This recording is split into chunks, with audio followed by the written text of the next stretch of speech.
Une frappe historique d'Aitana Bonmati, un rêve devenu réalité pour Rashford et des transferts à couper le souffle. Ce matin, le football écrit des pages inoubliables. Vous n'êtes pas prêts pour ce qui vous attend.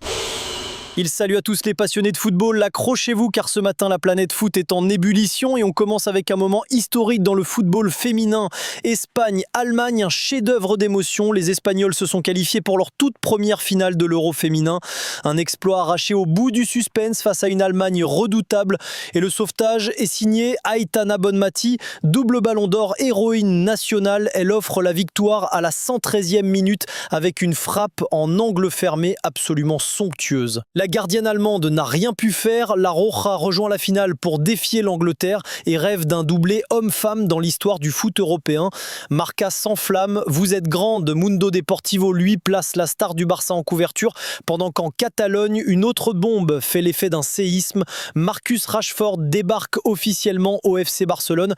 Le rêve devient réalité. À 27 ans, l'attaquant anglais, en prêt après son passage à Aston Villa, rejoint les Blaugranas avec le numéro 14 en hommage à Thierry Henry. Et il le dit lui-même, je donnerai le meilleur de moi-même, un comeback de prestige pour relancer une carrière en quête d'étincelles.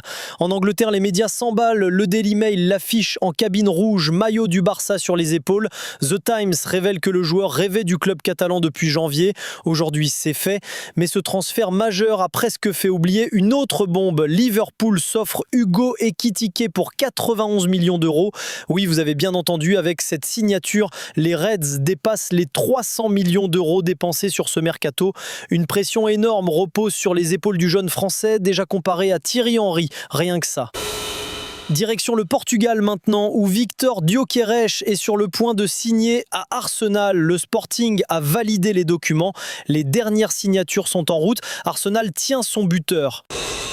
En Italie, le Milan AC veut frapper fort. Le numéro 9 est réservé à Dusan Vlahovic et selon la Gazzetta dello Sport, un échange avec Malick Thiaw est dans les tuyaux. Pendant ce temps, la Juventus s'active aussi. Joao Mario arrive de Porto. Alberto Costa fait le chemin inverse. Et la vieille dame ne lâche pas l'idée de récupérer Randal Kolo Muani, mais le PSG veut une clause automatique, affaire à suivre. Retour en France avec l'OL. Lyon patauge entre contraintes financières et avenir incertain. Match nul contre le Daring Bruxelles, présidence sous tension et gros flou sur le mercato, notamment dans le dossier Matt Turner que l'ancien président John Textor pensait ficeler.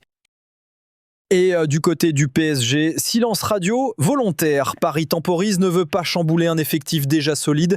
3 recrues maximum cet été, ciblées, intelligentes. Calme apparent dans la capitale. À Madrid, en revanche, c'est la folie. 4 recrues déjà signées et ce n'est que le début. Le Real Madrid active l'opération défense centrale. Objectif attirer Ibrahima Konaté, libre dans un an. Français, profil idéal.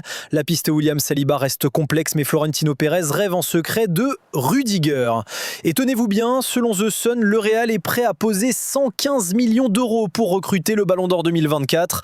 Un joueur espagnol dont le nom reste un mystère, mais qui pourrait faire basculer l'équilibre européen.